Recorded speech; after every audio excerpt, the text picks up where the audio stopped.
Bonjour chers étudiants et bienvenue dans cette vidéo sur les conducteurs en équilibre. Donc je vais reprendre le cours sous format de QCM, d'accord?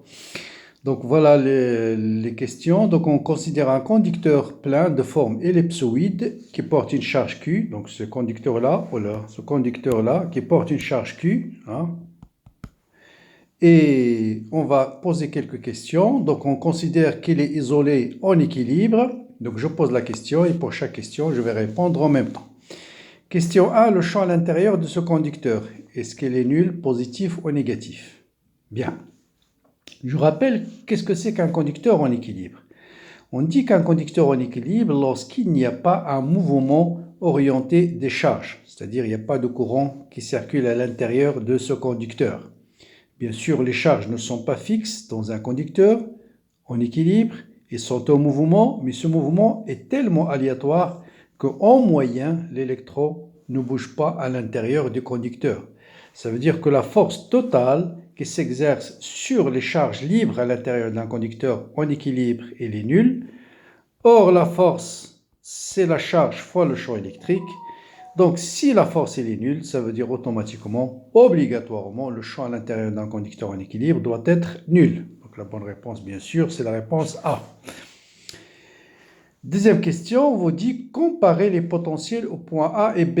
Est-ce que VA égale à V de B, V de A supérieur à V de B, ou bien V de A est inférieur à V de B? Donc, voilà le point A, il est sur cette partie de l'ellipsoïde, et le point A, il est là. Donc là, le point A, il est là, le point B, il est là. Pardon. Donc, est-ce que V de A est égal à V de B ou supérieur à V de B ou bien inférieur à V de B? Voilà aussi, on va utiliser le fait que le champ à l'intérieur est égal à 0. Donc, si je prends mon point A, il est là, et mon point B, il est là. Donc, je prends exactement les mêmes données que le schéma. Si je calcule la circulation du champ électrique entre A et B, ça va vous donner bien sûr moins E scalaire D de L. Or, le champ à l'intérieur, il est nul. Donc, cette circulation, obligatoirement, est égale à 0. Donc, c'est quoi l'intégrale des deux V entre A et B? C'est V de B moins V de A. Donc, ça, c'est égal à 0. Ça veut dire tout simplement V de A égale à V de B. Ça veut dire le volume d'un conducteur et sa surface sont des équis potentiels. Donc, V de A égale à V de B. Bien. Donc, autre propriété qu'on va déduire tout de suite, puisque le champ est nul, je pensais la question suivante, voilà, la densité de charge, est-ce qu'elle est positive, négatif ou nul? Bon, on vient de montrer que le champ est nul à l'intérieur d'un conducteur en équilibre, et le théorème de Gauss sous forme locale vous dit que divergence de E égale à ρ sur epsilon 0, comme le champ est nul, donc la divergence est obligatoirement nulle. Donc le champ à l'intérieur, il est comment? La densité de charge, pardon, elle est obligatoirement nulle. Bien. Donc, dès qu'on vous dit qu'un conducteur, là, vous voyez bien qu'on ne précise pas où se trouve la charge. Mais puisqu'il est en équilibre, obligatoirement, cette charge ne peut être que surfacique. Très bien. Donc, question suivante. La densité de charge surfacique au point A et A'. Est-ce que sigma A égale à sigma A'? Sigma A est supérieur à sigma A', ou sigma A inférieur à sigma A'. Bon, A et A' sont là. Donc là, A, et ça c'est A'. Donc on demande de comparer la densité de charge au point A et A'. Est-ce qu'ils sont les mêmes? Laquelle est supérieure à l'autre? Et pour répondre à cette question, donc je vais reprendre la démonstration. Donc normalement, d'après le pouvoir des pointes, on peut choisir directement la bonne réponse. Mais je vais vous expliquer l'origine de cette réponse. C'est ce qu'on appelle le pouvoir des pointes. Imaginez, vous avez un premier conducteur isolé de charge Q0 et un deuxième conducteur qui n'est pas chargé, qui est très loin. Si je mets un fil, je relie par l'esprit les deux conducteurs, l'ensemble va constituer un seul conducteur isolé, donc il va avoir le même potentiel. D'accord? Donc bien sûr, si je fais la liaison par un fil, les charges qu'ils auront vont cette fois-ci se redistribuer sur les deux conducteurs pour satisfaire justement le potentiel V1 égale à V2. Donc pour que le potentiel à l'intérieur de ce conducteur doit être égal au potentiel à l'intérieur des deux, il va y avoir une redistribution de cette charge Q0 sur les deux conducteurs. Ah, c'est ça la contrainte. Donc, je dois avoir le potentiel à l'intérieur de ce conducteur doit être égal au potentiel à l'intérieur de l'autre, parce que cette fois-ci, l'ensemble des deux sphères forme un seul conducteur en équilibre. Très bien. Quel est le potentiel à l'intérieur d'une sphère? C'est Q1 sur 4 pi epsilon 0 R1, le rayon de la sphère. Quel est le potentiel à l'intérieur d'une sphère? C'est Q2 sur 4 pi epsilon 0 R2. Bien sûr, Q1, c'est la charge totale sur la surface de ce conducteur. Q2, c'est la charge totale sur la surface du conducteur de rayon R2. Bon, or on sait que Q, c'est sigma fois S. Donc, je remplace Q1 par sigma 1 fois S, qui est S, bien sûr, S1, c'est 4 pi surface d'une sphère, 4 pi R1 au carré. Je remplace Q2 par sigma 2 fois 4 pi R2 au carré et j'arrive à cette fameuse formule. Qu'est-ce qu'il nous dit cette expression? Il vous dit que sigma 2 est égal à R1 sur R2 fois sigma 1. Donc si R2 est plus petit que R1, ce qui est notre cas ici, le rayon du conducteur 2 est plus petit que R1, ça veut dire 1 sur R2 va être supérieur à 1 sur R1. Autrement dit, R1 sur R2, il est supérieur à 1. Ça veut dire sigma 2, il est supérieur à sigma 1. Donc le rayon, le conducteur qui va avoir le rayon de courbure le plus petit, va avoir une plus grande densité de charge. C'est ce qu'on appelle le pouvoir des pointes. Et donc, on va répondre à la question où, dans quelle région le rayon de courbure est très grand? Donc, c'est au voisinage de A. Donc, vous avez un fort rayon de courbure. Là, le rayon de courbure est faible. Donc, je vais avoir plus de densité de charge au niveau de sigma A que, donc là, plus de densité de charge ici que au niveau de sigma de A'.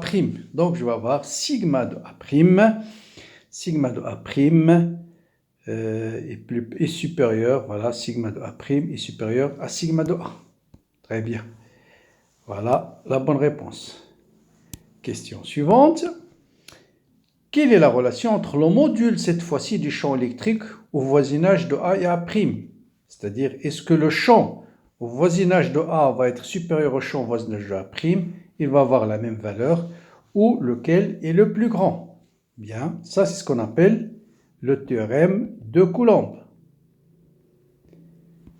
Bien, donc on a montré tout à l'heure que la surface, tout ça c'est une surface équipotentielle. Donc partout, le champ va être perpendiculaire au voisinage de la surface et va être perpendiculaire à la surface du conducteur. Donc pour déterminer le champ au voisinage de cette surface-là, je vais prendre un disque de rayon de surface D2S. Ici, il est pas, de hauteur petite h très faible. Ensuite, je vais fermer la surface à l'intérieur par un volume quelconque. On va fermer pour avoir de telle façon avoir une surface fermée, c'est-à-dire ma surface de Gauss. Et j'applique le théorème de Gauss D de flux est égal à D de sigma, ou bien sigma D de S sur epsilon 0. Quel est le flux à travers, ou le flux total? Allez, on va appliquer le flux, tout simplement. Le flux est égal à Q intérieur sur epsilon 0. Quel est le flux du champ électrique à travers cette surface-là? Il y a le flux à travers la base supérieure, et puisqu'on a dit que la surface est une surface équipotentielle, vous avez E est perpendiculaire à D de S, à la surface, ça veut dire il est parallèle à D de S plutôt, donc perpendiculaire à la E, perpendiculaire à la surface, ça veut dire quoi? Ça veut dire que E est parallèle à D de S. Donc vous voyez, ils ont parlé de même sens. Donc le flux va être tout simplement E fois D de S. Bon, j'appelle cette surface T de S. Ici, sur cette partie-là, la surface latérale, sur cette partie-là, le flux est égal à E0 parce que E est perpendiculaire à D de S. Et puis pour la partie intérieure, le flux est nul parce que le champ est nul. D'accord? Quelle est la charge intérieure à cette surface? C'est la charge qui se trouve dans cette région-là. C'est l'intersection de cette surface. On sait que seule la surface du conducteur est chargée. Et quelle est la charge de cette surface-là? C'est sigma fois D de S. et donc est égal à sigma fois d de S sur epsilon 0. Donc le champ, c'est sigma sur epsilon 0. C'est le théorème, fameux théorème de Coulomb. Donc partout, le champ au voisinage d'un conducteur, il vaut sigma sur epsilon 0.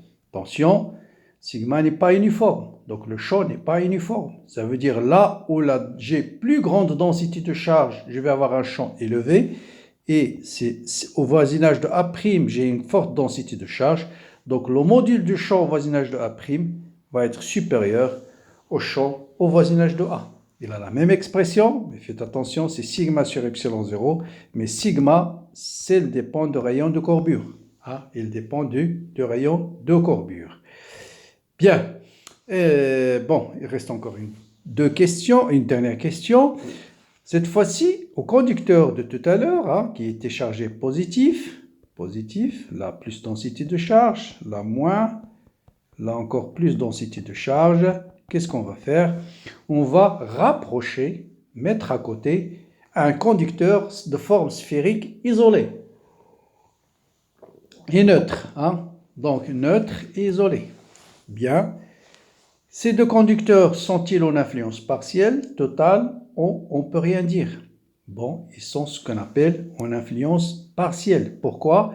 Parce que vous avez uniquement quelques lignes du champ qui partent, ou bien tout simplement, quelques lignes du champ qui partent du conducteur 1 vont arriver au conducteur 2. Donc ces lignes de champ, par exemple, qui sont de ce côté-là, ne vont pas atterrir vers le conducteur 1. Donc l'influence, elle est bien sûr partielle. Bon, complétez le schéma en indiquant les lignes du champ. Donc là, il faut mettre les lignes du champ. Donc pour les lignes du champ, on va utiliser tout simplement le fait que quoi? Que le champ, obligatoirement, va être perpendiculaire au voisinage de lignes du champ. Bon, bien sûr, par influence partielle, donc vous allez avoir une apparition de charge positive ici, vous allez avoir apparition de charge négative de ce côté-là. Et puisque le conducteur il est neutre, il doit rester neutre. Donc s'il y a apparition de charge négative d'un côté, il va y avoir obligatoirement apparition de charge positive de l'autre. Maintenant, comment avoir une idée sur la ligne de champ? Donc on va les tracer juste d'abord au voisinage de la surface. On sait qu'il doit être perpendiculaire. Il doit être perpendiculaire. Il doit être perpendiculaire. Perpendiculaire. Perpendiculaire. Perpendiculaire, et ainsi de suite. Perpendiculaire, perpendiculaire, perpendiculaire. Bon, ici, perpendiculaire, perpendiculaire. Bon, perpendiculaire. D'accord. Deuxième propriété, qu'est-ce qu'on sait? On sait que le champ part de la charge positive vers la charge négative. Donc ici, obligatoirement, on va voir cette direction. Il part de la charge positive, il va arriver vers la charge négative. Il part de la charge positive, il va arriver vers la charge négative. Ici, perpendiculaire. Il part de la charge positive, il arrive vers la charge négative. Par de la charge positive, il va arriver vers la charge négative. Ensuite, de ce côté-là, il part de ce côté-là, de ce côté-là. Voilà, ici, de la charge positive, il quitte le diélectrique. Voilà un peu les lignes de champ. Bien. Les potentiels en A et B. C'est quoi A et B ici? Je ne me rappelle plus de cette question. Potentiel.